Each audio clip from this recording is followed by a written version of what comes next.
once again to our webinar here for advisors on the membership outcomes assessment. Certainly excited to be able to share with you an update on where we are in year 2 of this project and kind of explain a little bit about what's been taking place in our work so far.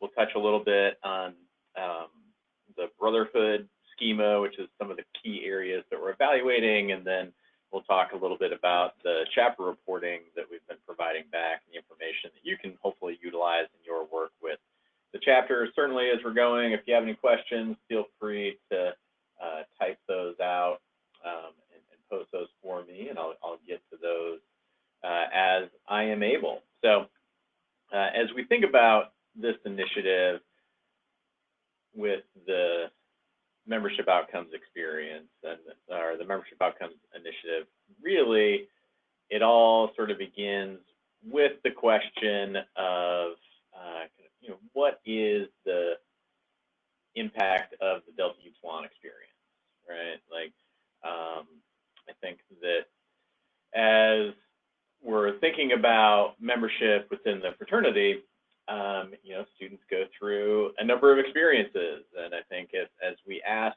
everyone what the impact of the fraternity is, we can get some great answers back. And certainly, if I talk to these guys that were at our Emerging Leaders program this past summer, they can provide me with some great anecdotal answers as to the impact of that program. They can provide me some great personal anecdotes as to how the fraternity has impacted their life, and all of that has meaning and all of that has value, but it does fall short of providing kind of broad evidence toward the overall impact of the fraternity experience. And so that's a question that we have sought to rectify.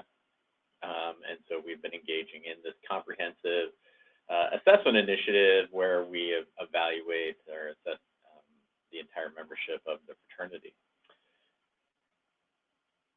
Kind of move through a couple of things quickly so that we can get into really kind of some of the meat of what the assessment is and how you all can utilize this. I think this really goes over what the goals of our assessment initiative have been. I know some of you have probably sat through some of these discussions before, whereas some of you are probably just tuning in for the first time on this. So don't want to belabor these points to a significant amount. I think really our main goals here are to better understand the impact of our member experience, to better understand our members and how those members can be serviced, and to, I think, be able to better understand what's happening within our chapters so that we can meet student needs on the chapter level as well.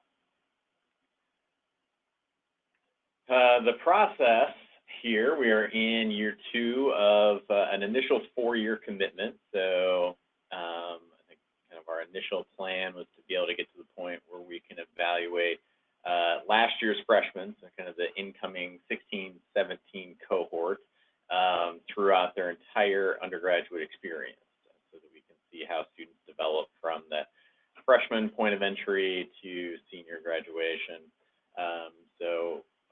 This marks kind of our mid-year point. Certainly, we may continue the initiative beyond 4 years, but the 4-year point is our initial commitment.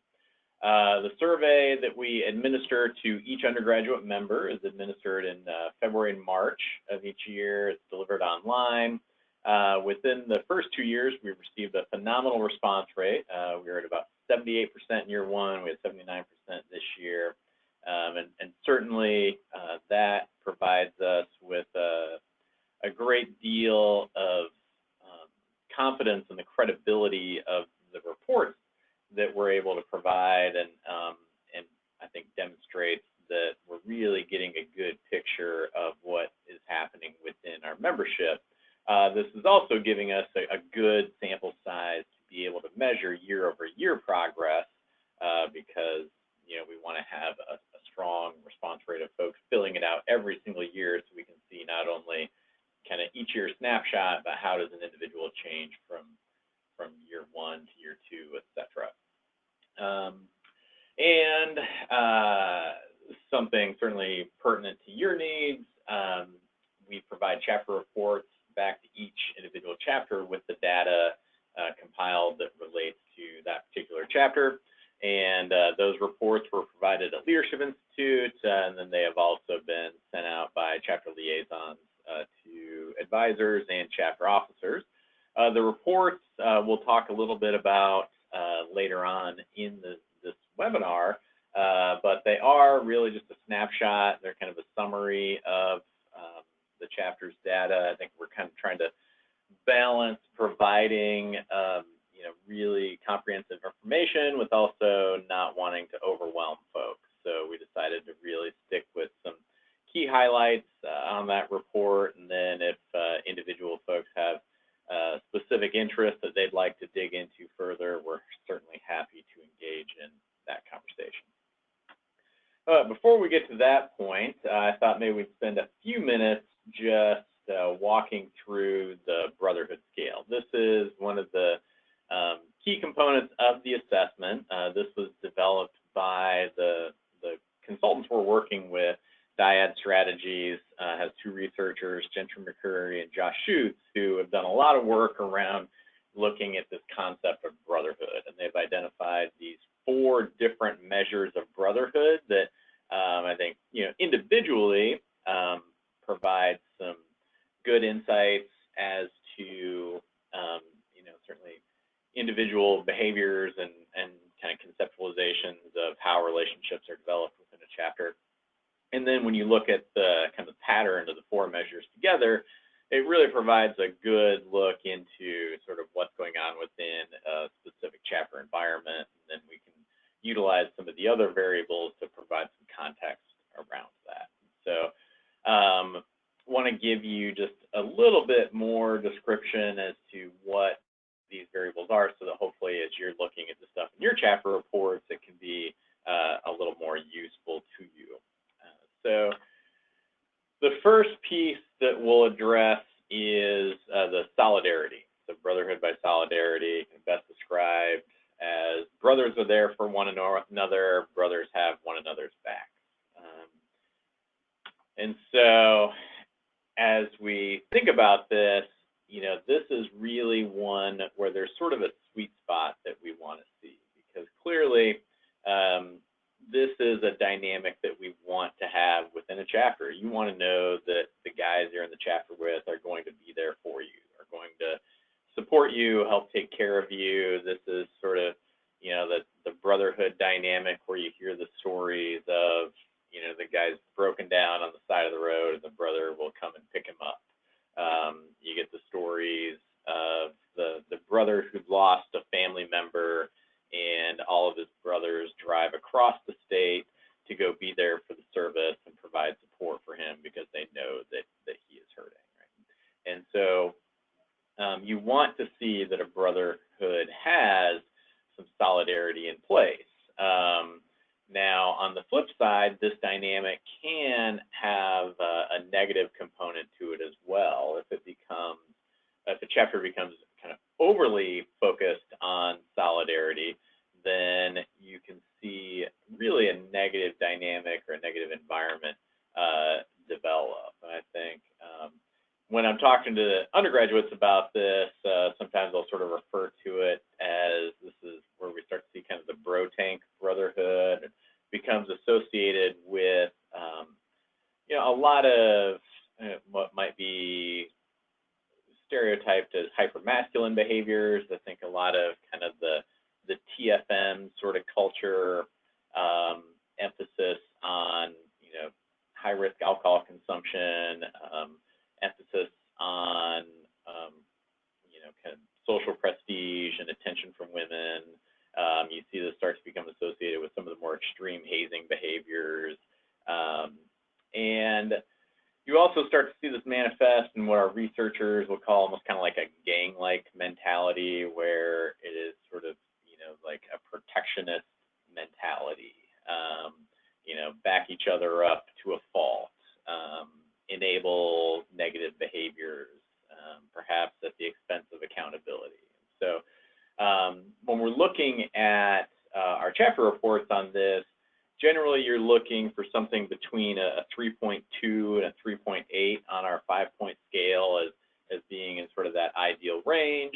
And you're also looking at how solidarity really correlates with accountability. We'll talk about accountability here in a few minutes, but you know, you want to see that there's more accountability being enacted in a chapter than solidarity. Now, the next measure is shared social. So this is the idea that brothers have a great time and do fun things together, right?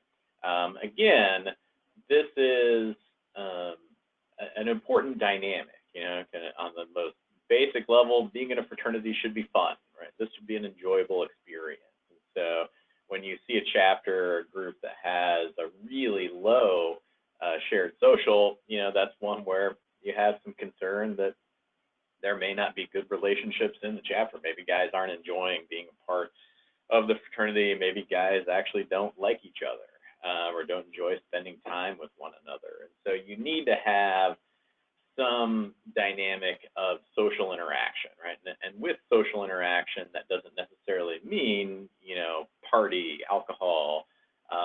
You know, it means it's conceptualized as social engagement with one another. However, when we do see this go to the extreme, I think this is where you start to see some concern as the experience becomes entirely conceptualized around the social connection. And certainly if it becomes the dominant dynamic within the Brotherhood scale, then, you know, you can see that individuals might have a difficult time conceptualizing their relationships with each other beyond a purely social kind of surface level connection.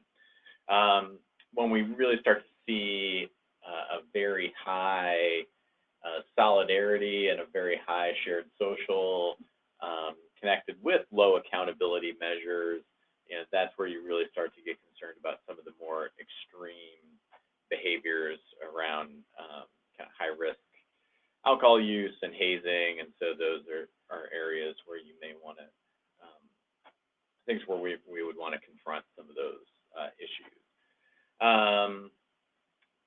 Now, the next piece here is brotherhood belonging. So this is the idea of my value, or my brothers value and appreciate me. Oh, and going back to the shared social, I guess, sorry, I forgot. That is when we're, again, on our scale, we're looking for kind of that 3.2 to 3.8 measure, and probably something comparable to the solidarity score. So, with belonging, my brothers value and appreciate me. So this is really getting at the concept of a brotherhood where, you know, members feel like they can be authentic. Members feel like they're appreciated for who they are, where they can fit in with the group, kind of that idea of the sense of home away from home. And I think we're really finding that this is an aspect that really resonates with kind of brotherhood, deriving from a sense of vulnerability, a deep, meaningful kind of emotional relationship. And this is one where really kind of the higher the score, the better, right? We're really looking to kind of drive this score up. And we're seeing that this is positively associated with a number of other outcomes that we're desiring within the chapter. Certainly some things that are proving to be pretty closely connected with belonging are commitment levels, and as well as organizational identification. And certainly makes sense that if I feel more emotionally connected with the individuals in the organization, I feel like this is someplace that understands me and I'm accepted for who I am and I'm a part of this for who I am, then I'm likely to be more committed to that group of individuals. So certainly that makes sense. And the next piece is the Brotherhood Accountability. And so best described as my brothers make me a better man by holding me to high standards. Little cartoon here about that. But this is another one where we're really seeing kind of the higher the score, the better for the most part, where, you know, we really want to see a brotherhood established around this sense that brothers set standards for each other, brothers challenge each other, and brothers, you know, help each other grow and develop into becoming better people throughout their experience. I think it's important to note that this is certainly it connects to kind of that idea of formal accountability, sort of the judicial board, the policies, and holding individuals accountable to the policies through formal structure. But it also really closely connects to more of that informal accountability structure, where brothers are able to call each other out for things informally. Brothers are able to remind each other of kind of the standards that should be upheld within the fraternity. And also brothers are able to challenge each other, push each other to achieve more than they thought they could, kind of that idea of sort of positive encouragement around each other. One of the things I'll use in talking with undergraduates about this is kind of recognizing that, not everything has to be a sanction, not everything has to be a judicial board violation, that, when I don't go to the gym for a couple of days, I don't need to be J-boarded in my personal life now. I need, like, my buddy to say, hey, dude, go to the gym. And I'll say, oh, yes, yeah, I know, I'm supposed to do that. And when I try to go for that second donut, I don't need to be sent to J-board. I need somebody to say, like, hey, do you really need that second donut, right? And so clearly simplistic examples here, right? But we're really talking about, fostering that sense of being able to support and challenge each other toward achieving a high standard and towards sort of maximizing one's development. I think we're also seeing that this is something connected with belonging. As you drive a higher sense of belonging, as we feel like we have a more authentic connection with one another, then we're going to be better equipped to foster that sense of accountability within the chapter, because we have that close connection, we're invested in one another, and we know that we can call each other out without it being something that's an undue conflict or something. We know that it's in each other's best interest. The one exception I've seen with accountability is where you see like a major imbalance where maybe accountability is incredibly high and you have a very low solidarity and shared social.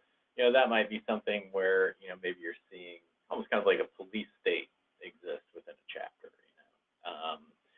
and where it's all about just rules and policy adherence, and no one's enjoying themselves, no one's having any fun. And so that's where, again, as we look at these 4 measures, we're really looking for this kind of good balance within a brotherhood, where you have sort of an upward trajectory from solidarity to shared social to belonging to accountability, and looking for those kind of ranges that we talked about within solidarity and shared social, and looking to try to drive some higher belonging and accountability scores. So within the fraternity as a whole, really kind of looking at that belonging piece as being a priority, and that's something we're looking at in our programming and our membership development, around how can we help chapters develop that strong sense of belonging and develop commitment through that strong sense of belonging. And so that is something that's really becoming a priority for us within the organization. So that's kind of a brief kind of overview of these main areas here within the Brotherhood Scale, and this sort of serves as the foundation. Then in addition, we have these 30 or so other variables which relate to other outcomes that we have identified as being central to the DU membership experience. And certainly we're seeing some relationships between some of these brotherhood measures and some of those other variables, which we can touch on later on if we have time and folks have some questions about that. But I do want to get into this chapter-centric piece, as this is probably something that's of significant interest for all of you. How do we look at our chapter information, and why should you care, probably. So here's an example of what our chapter reports look like this year. We changed these up a little bit from year 1, tried to provide a little bit more information. Like I said, we're still trying to find that right balance between giving you all the information that you need without overwhelming folks, and certainly recognizing that these are going to our undergraduate officers as well, not wanting to just pile on the data and kind of give people, sort of sticker shock right off the bat. So a couple of things to explain with this one. You see, certainly we provide up at the top the Brotherhood Scale for the chapter, so that shows their scores in each of the 4 Brotherhood measures. We also show the average across all DU chapters, which is here in the yellow. So that provides, kind of a comparison point. And then we also provide the national average, which is the average of all non-DU fraternity men who have been sampled with this particular instrument. So again, kind of gives us a little bit of a comparison point, and I think it's just there to provide some context so that you can see how the numbers match up to several other groups. There, clearly every single chapter is going to be, context dependent within its own environment, but this still gives you something else to look at, so you can use that as you try to think about what these numbers mean. Then we provided the chapter strengths here. Our idea here was to try to provide 2, 3, 4 areas where the chapter is performing well, where the chapter is performing above average. We certainly try to emphasize some specific areas that are priorities within the organization. We also then provided some areas of improvement, which would be, again, probably emphasizing some areas that are priorities within the organization, but showing some areas where maybe the chapter is below average, maybe an area where the chapter could improve. And I think certainly you see some groups where they're above average on every single member measure within the organization, and so maybe just an area where maybe they have some room for growth, or an area where if they improve, it'll really help probably drive success in some other measures and other areas within the organization. For each one of these things, we also provided the DU average. That's the average for every individual who took the survey and filled out the questions related to that variable, as well as a ranking, so just kind of demonstrating how they stack up against all the other chapters. So on this kind of pretend report for Williams chapter, you can see on the normative commitment score, this chapter ranks 2nd out of the 75 groups for DU, whereas on unethical poor organizational behavior, they rank 74th. And on this one, lower score is better, but they score kind of well above average, so that higher score would be less desirable. So they have kind of the 2nd worst score in the fraternity on this measure, clearly hypothetically. Right? And again, those comparison points are just put there so that you have something to provide some context for trying to understand the data. I don't know that this necessarily is desired to be a race, or we're necessarily saying that everyone should strive to have the #1 score on a variable or measure, but I think certainly recognize that just telling someone, hey, your normative commitment is 4.2 might kind of lack some meaning for some folks unless they have at least something to tell them what that 4.2 means, and whether 4.2 on this measure is desirable or not desirable. And I think as we continue to kind of dig through our data, and as we continue to gain some experience with all of this, hopefully we can start to get kind of some better ideas as to, one, what the most important variables are to be kind of pushing, and also, really what some of the targets are, so that we can really start to identify, maybe we start to see that belonging needs to be above a 4.3 or something, or accountability above a 4.3, so that we can start to establish some target measures for some of these things. But I think, at this point, we're kind of still in development on that. Then the third piece I provided here was areas of greatest change. So in looking at 2016 to 17, what are some areas where we saw the greatest change? I think, and in some areas, this may be incredibly informative for a group. In some areas, it may not be. In this particular area or report, we see a high growth in brotherhood belonging and a high growth in affective commitment over the previous year, both of which positive things that we would want to see. And so that might be something where you would want to sit and think about, well, what is it we've done in the past year to try to improve that belonging within the chapter, and certainly those would be practices that we would want to continue, right? So that would just be one example of how we could look at that. But again, just trying to provide some information as to, kind of how chapter attitudes and environment have shifted from one year to the next. Then on the second page of this, we've got a little section for analysis here. So clearly, this is left fairly blank on this hypothetical, but in this piece, this is where I would try to provide at least a paragraph or two to give some sort of idea as to what could this mean, what do we do about it, right? I think it should be noted that, this is analyzing statistical research, and this represents kind of an informed opinion of one individual who's been able to read through this, that one individual being me.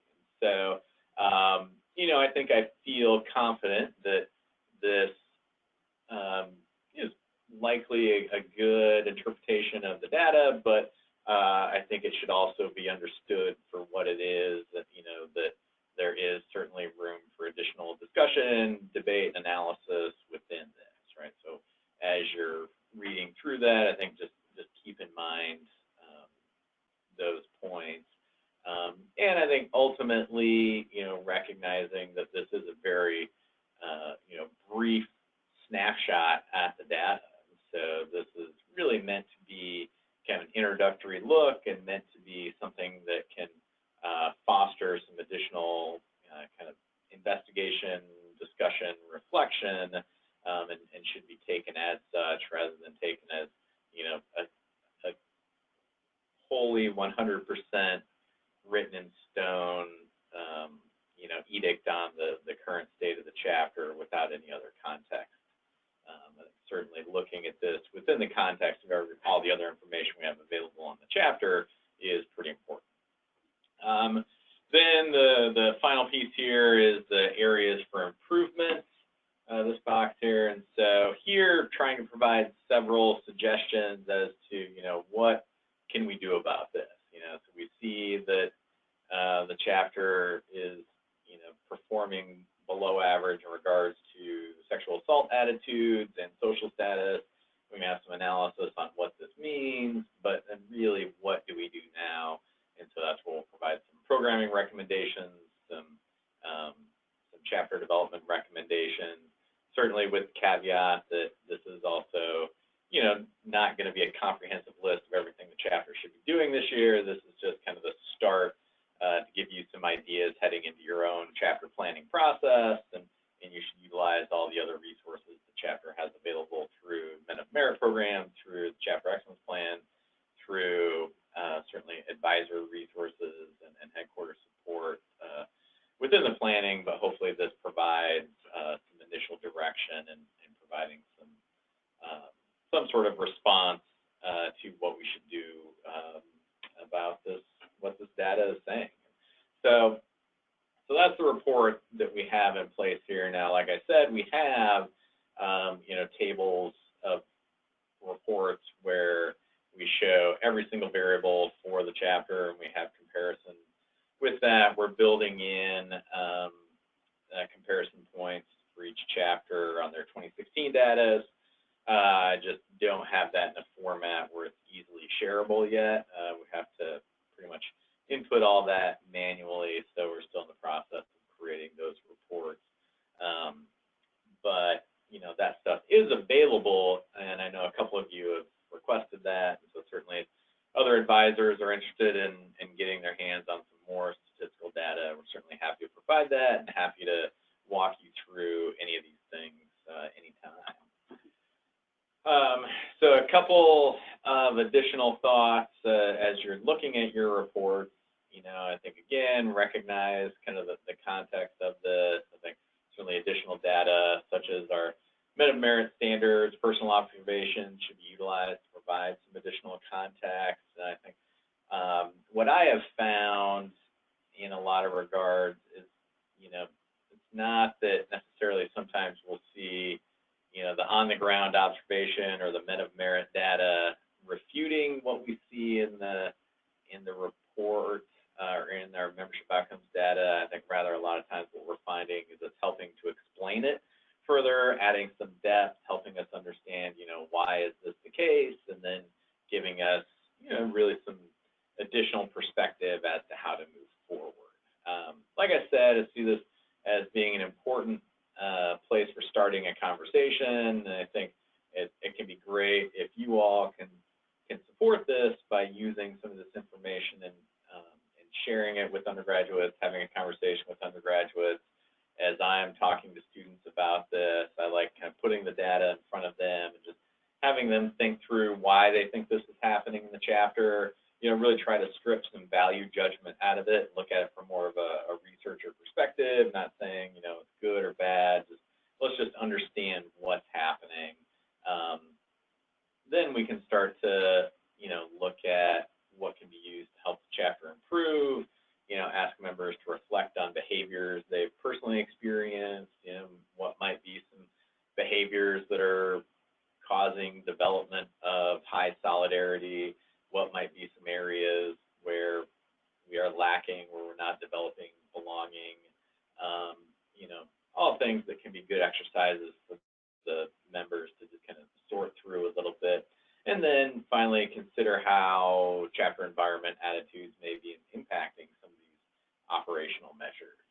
So maybe, certainly like an example I would point out is I've been talking to several groups where you see a real lack of belonging or a real lack of shared social, and they'll really be struggling in recruitment.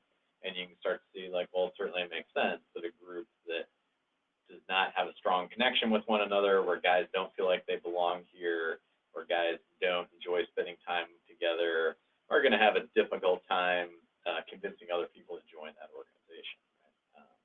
Right? Just kind of one example there. And so I think then that provides us some direction that maybe the path toward improving recruitment in that chapter isn't just about having a recruitment workshop where we talk about, how to explain DU. Maybe we need to have kind of some brotherhood bonding experiences, and we need to fix the risks in the chapter, figure out why guys don't feel connected to the chapter before we're going, some of those other recruitment efforts are really going to take hold. Right? So kind of a small example of how we see being able to utilize this.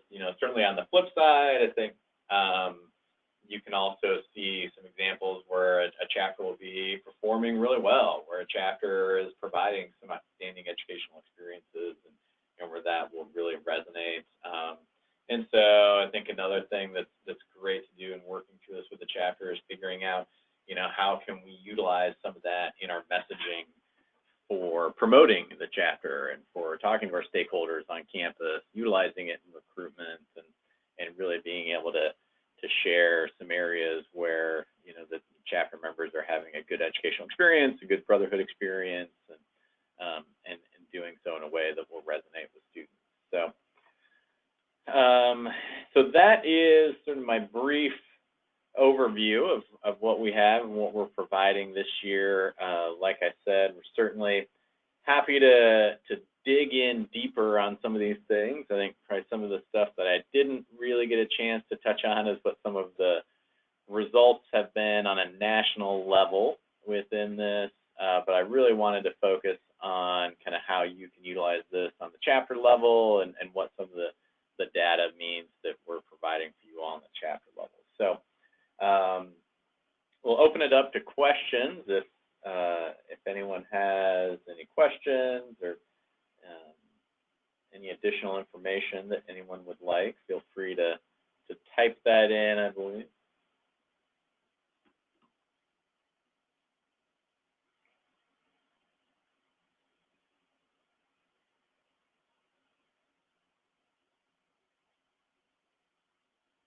Doesn't look like we're getting any questions coming through for today. TFM culture. Sorry, Jeff. Yeah. So my reference to TFM culture earlier, there's a website and social media presence called Total Frat Move. And so sometimes a colloquialism that we've developed will be kind of that TFM culture. I think really what you see perpetuated within that is a lot of really an experience that's highly centralized around high-risk behavior that really glorifies alcohol consumption, that really glorifies objectification of women and social status derived through sexual relations with women. Hazing is a glorified practice, and really sort of looking at the more extreme behaviors you can engage in, the more valued you are, the tougher you are, the better frat guy that you are. And so certainly that's a lot of the messages that you see kind of reinforced through that online platform. And I think sometimes you see that trickling into chapters as it becomes, in some ways, a preconceived notion of what individuals should be expecting from their experience, and it also comes to define what kind of social prestige is gained through. Let's see. Another question here.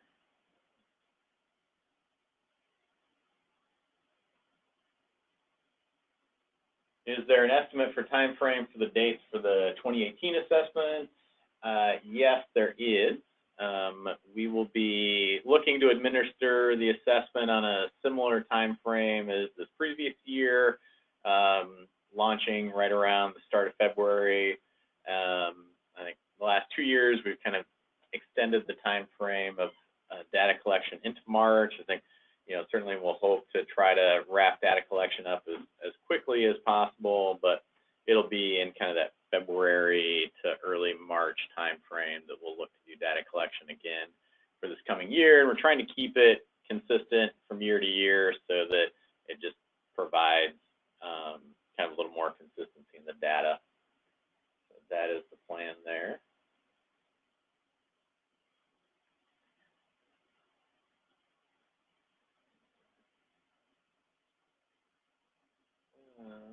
Trying to get this other question to show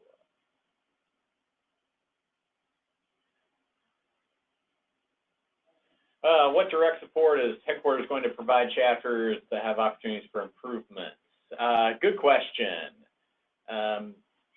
So I think we're most definitely finding some great application for this in our chapter servicing. And so certainly all of our folks who are working with chapters in a direct capacity, will be reviewing these reports as well. And I think we're trying to look at, being able to specifically tailor some of our servicing strategies to some of the more specific needs that we can identify for chapters through those areas for improvement that we see. And so we are most definitely trying to utilize this to decide where we can prioritize chapter servicing resources, and more specifically what resources a chapter needs. And I think also hoping that as this continues to develop, we can be much more efficient in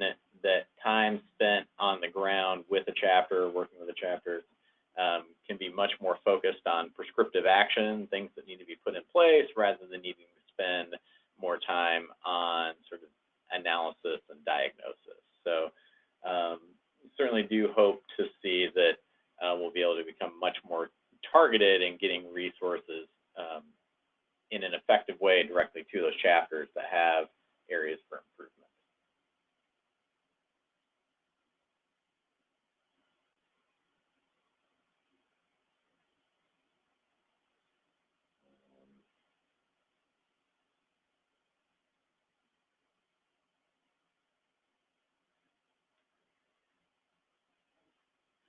see, if the assessment is the same every year, aren't you concerned about the issue of social desirability responding?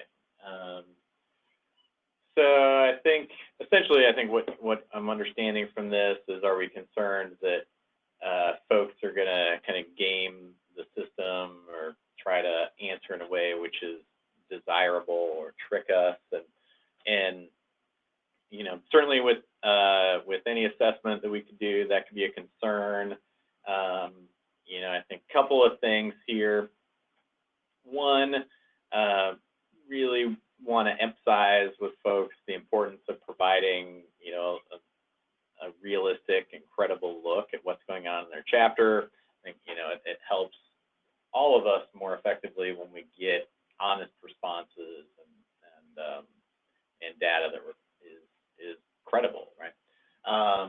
Also want to try to emphasize that, you know, this data isn't used in a punitive way. This isn't something where, you know, chapters are getting in trouble or where chapters are receiving recognition based on, you know, how they respond in the survey. And then I think another level to this is just from kind of a research methods perspective. I do think it would be difficult in a lot of ways for folks to game a number of these measures, because I think, you know, the questions don't always, I think, directly hint at what they're asking about, or, you know, it's not, each one of these variables is a collection of multiple questions, you know, and so the questions can be asked in different ways. The questions can be asked kind of forwards and backwards. And so I think there are some pieces built in there to try to kind of mask that and make it so there's not, you know, necessarily just these obvious kind of quote unquote right answers or these obvious answers that we're looking for. You know, certainly the one exception to that, probably like the alcohol use score. Certainly you can see folks can identify, like, you know, if they want to just straight up lie and say that they're drinking less than they are, then that is one aspect where you could see that. But I think one of the other things that, you know, we can look at with that, you know, if you're kind of expecting that everyone is underreporting their alcohol use, then you still have, in some ways, a reliable measure there if everyone is sort of equally underreporting that. And so a couple of things there just to consider, but I think certainly from an advisor perspective, one thing that we can have in place that would help combat some of that would be getting support and reinforcement on your level, you know, helping by reminding folks the importance of taking this seriously and answering honestly as well.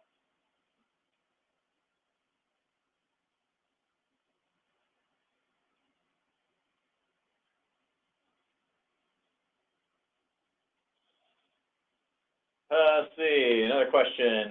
This might not be realistic, but is it possible next year to get results based off of year in school or some kind of assessment of trends in ages to go to see how much age in the story is a factor? That way chapters might be able to see if any concerns are coming from seniors, sophomores, freshmen, etc. So that is a good question.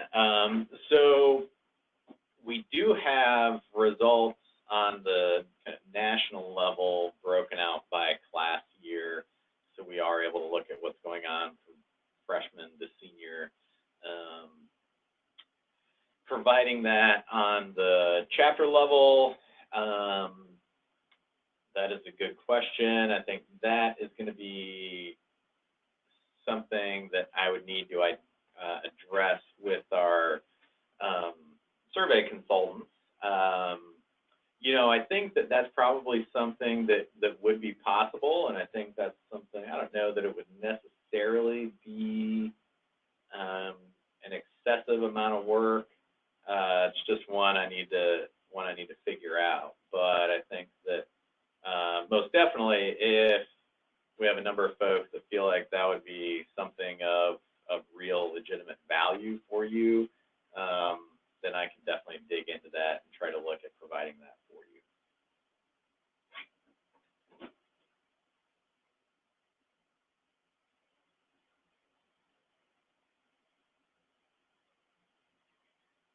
So,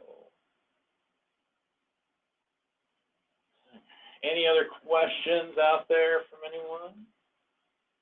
Certainly appreciate the questions and appreciate the thoughts. I think, you know, the last thing I'll throw out here in kind of wrapping this up, you know, is recognize that this is still a very new endeavor. We're really a year and a half into this.